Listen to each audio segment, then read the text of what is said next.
Men was wicked. Men that time when their wives got into debt, you know what they used to do? They used to call what they call the crying down. You said what they call a bell ringer, go around the town, you know, the town crier. Right, tonight, so-and-so is going to cry down his wife. They're going to burn the effigy of her upon the old mine borough. Because they couldn't afford to advertise into a paper, because papers was very scarce at that time. And then quite a crowd used to get up there, and they used to burn his wife's effigy. That was a piece of stick, like, you know, dressed up like a woman, and a woman that on. That's how cruel they were. Gun his leg, then, or Saturday nights, the streets used to be thronged with people, like, you know, Saturday nights, miners and all this here. Sunday nights up here, St. Anne's, you could hardly move all up through St. Anne's, filled with young people. Now that's all gone. You don't see anyone at all. Industry's gone, absolutely. There's no industry in the place at all. Some people had some money and some never did. Men used to come home, leave the mines. Pubs was open from 6:30 in the morning till 11 o'clock at night. I've seen boys come down to look for their father, and their father come out to the door and says, now go back and tell your mother you haven't seen me. And half a crown or a shilling to do it. Of course, a shilling back in that time could buy a lot of things. A lot of things. There wasn't a lot of money to spend on outside. A lot of them then would spend it on booze, like, you know, a lot of miners. Especially if they're working in arsenic works and that, like, you know, they used to get dry and all this kind of stuff, like, they'd spend a lot of it. The man would go to pub Saturday nights, and if he saw his wife down in the street, he'd order a room out of her, he'd get the hell out of it or something or another, like, you know, so there's only in my time now, like, you know, yes.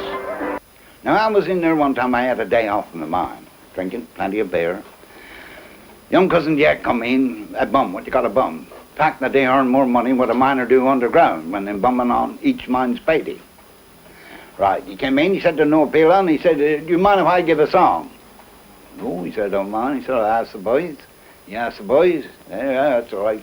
Generally, it was all a French pub mostly, but when the English and that get in, there's generally a fight, see.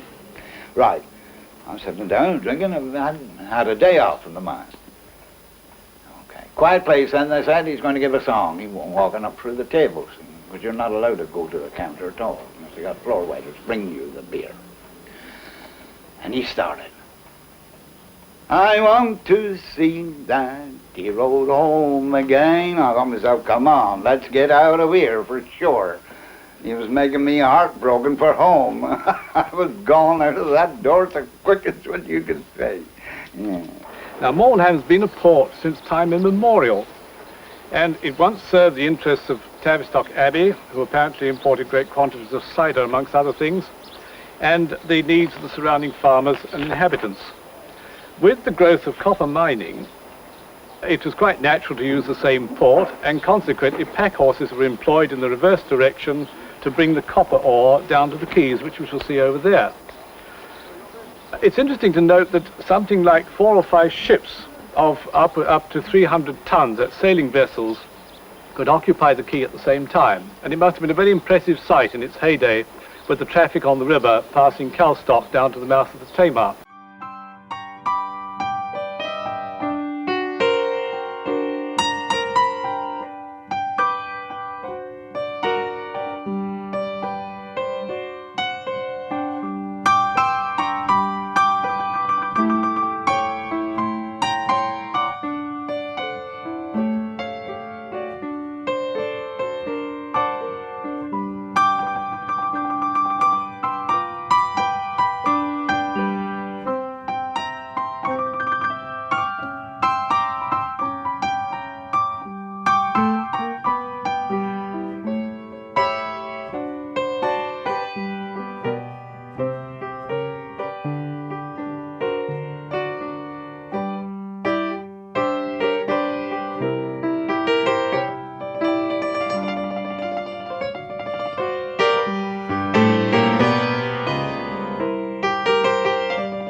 for a man with a parrot on his shoulder.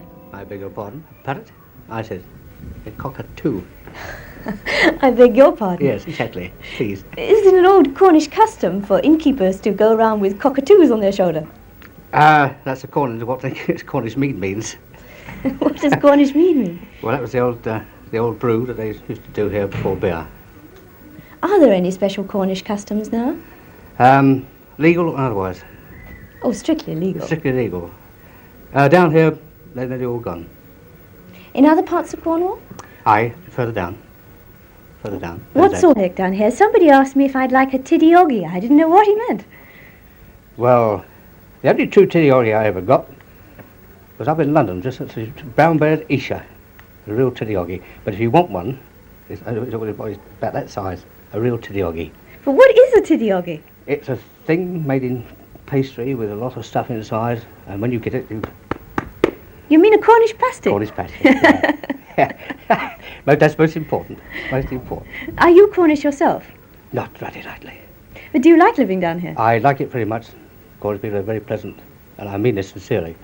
They're slow when you first get down here, but you get down to their tempo, and you just get things done just as quickly, but in a far more pleasant way, and I love it.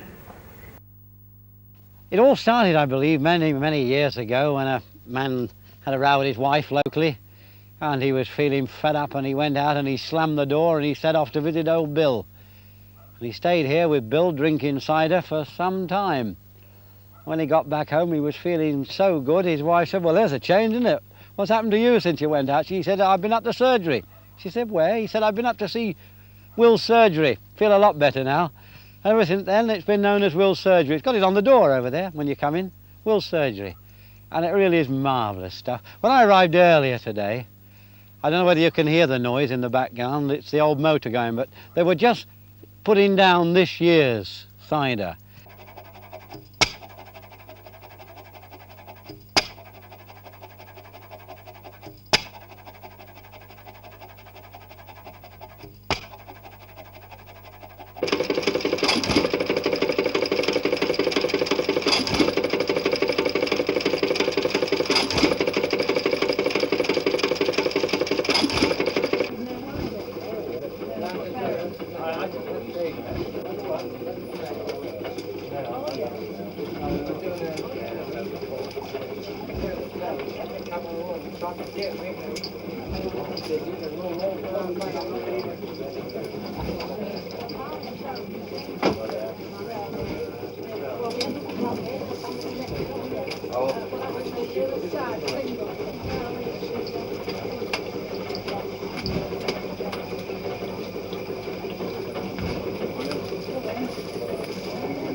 Is there any more left in here, will you? You gotta cut them all off, have you, Bill? All round there as well? You would cut those off, wouldn't you? They gotta go over the top yet.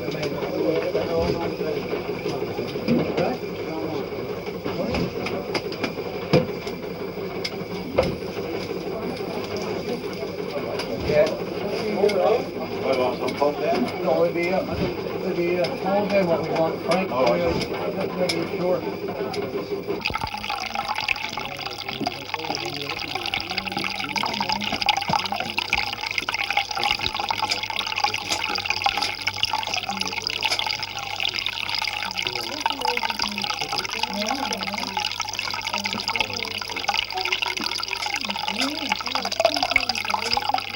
Do it all the way along, Bill. Again? Yeah. Oh, yeah, you're right.